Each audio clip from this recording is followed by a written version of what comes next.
Hey Vault Hunters, Jonathan here at Night Knowledge. Tiny Tina's Wonderlands released their second DLC, Gluttons Gamble, and we are once again cheated of money.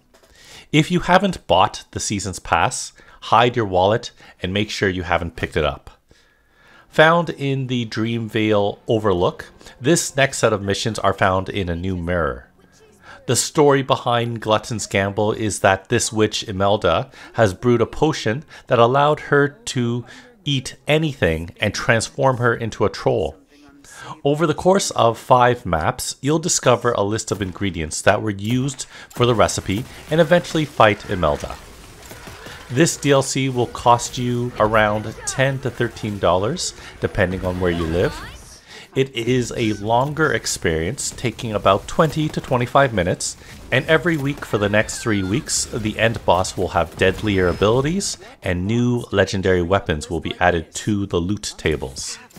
There is a big asterisk to these so-called new legendary weapons, as the website only lists 2 legendary items each week, so it could be as little as only 8 new legendaries in this DLC. I have to admit that this DLC has done a better job with the map though, in that instead of small arenas with brain-dead matching pillar puzzles, the map is more linear and feels like a story. There is a much better variety of enemies this time, facing off against mushrooms, trolls, undead, and bandits.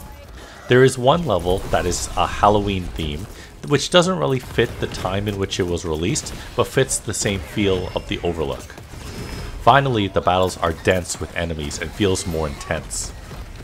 With that being said, Glutton's Gamble is just like the Coiled Captors DLC in that no matter the difficulty, each map will be the same each week except for the end boss.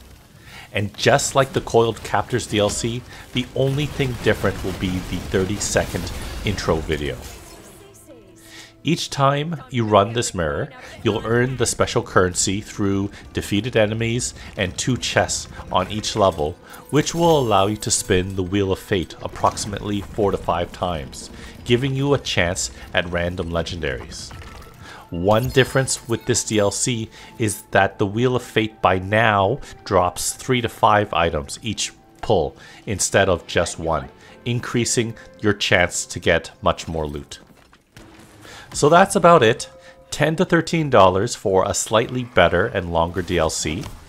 If I had to score Coiled Captors, I would give it a 1 out of 10, and then Glutton's Gamble would be about maybe 3 out of 10, maybe a bit higher if the end boss wasn't such an annoying experience.